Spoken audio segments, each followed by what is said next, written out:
America অনেকের কাছেই স্বপ্নের দেশ, আবার অনেকের কাছেই সর্বনাশের নাম। কথিত আছে এই দেশ একবার যে দেশের দিকে চোখ তুলে তাকায় সেই দেশের সর্বনাশ আর কেউ ঠেকাতে পারে না। এই পরাশক্তিকে তাই বিশ্ব মোড়ল মানা হয়। বিশ্বের যে কোনো প্রান্তে দেশটির লম্বা নাক পৌঁছে যায় মোড়লগিরি করতে। তবে সম্প্রতি এই দৃশ্যপটে পরিবর্তন এসেছে। বিশ্বের এই মোড়লকে আর তেমন পাত্তা দিচ্ছে না কেউই। ইরান যুক্তরাষ্ট্র সংঘাত তার উত্তম উদাহরণ। তাহলে বিশ্ব রাজনীতির আসল নিয়ন্ত্রণ এখন কার হাতে? এখানেই উঠে এসেছে নতুন এক নাম, চীন। একসময় পুরো বিশ্বকে সতর্ক করত যুক্তরাষ্ট্র, আর এখন সেই যুক্তরাষ্ট্রকেই প্রকাশ্যে সংযত হওয়ার বার্তা দিচ্ছে দেশটি। আর এই পরিবর্তনই নতুন করে নাড়িয়ে দিচ্ছে আন্তর্জাতিক রাজনীতির সমীকরণ।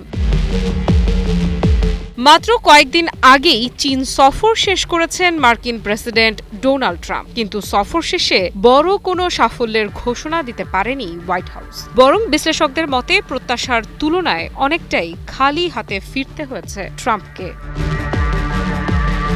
এরপরেই বেইজিংয়ে পৌঁছান রাশিয়ার প্রেসিডেন্ট ভ্লাদিমির পুতিন। চীন রাশিয়ার ঘনিষ্ঠ এই কূটনৈতিক তৎপরতা যেন আরও স্পষ্ট করে দিয়েছে বর্তমান ভূ রাজনীতির সবচেয়ে গুরুত্বপূর্ণ কেন্দ্র এখন বেইজিং। আর ঠিক এই সময়েই নতুন এক ইস্যুতে যুক্তরাষ্ট্রকে সরাসরি বার্তা দিল চীন।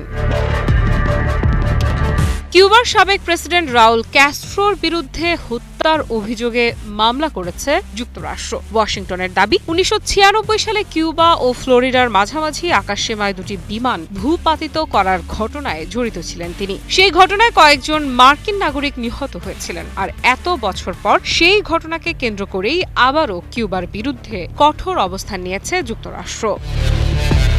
কিন্তু এবার চুপ থাকেনি চীন। বেইজিং সরাসরি বলেছে কিউবার বিরুদ্ধে হুমকি ও চাপের রাজনীতি বন্ধ করতে হবে। চীনের পররাষ্ট্র মন্ত্রণালয়ের মুখপাত্র গুয়ো জিয়াকুন সংবাদ সম্মেলনে বলেন, যুক্তরাষ্ট্রের উচিত কিউবার বিরুদ্ধে নিষেধাজ্ঞা ও বিচারিক অপব্যবহার বন্ধ করা। একই সঙ্গে যে কোনো মতবিরোধের শক্তি প্রয়োগের হুমকি থেকেও বিরত থাকার আহ্বান জানান তিনি।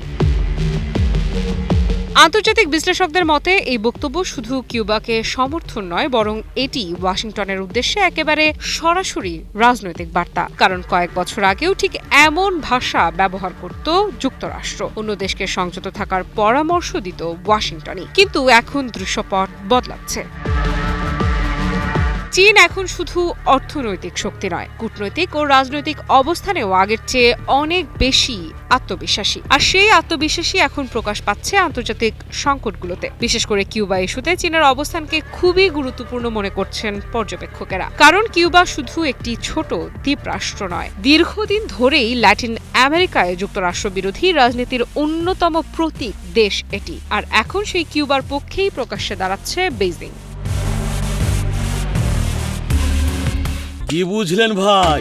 অনলি যেটাই চাই।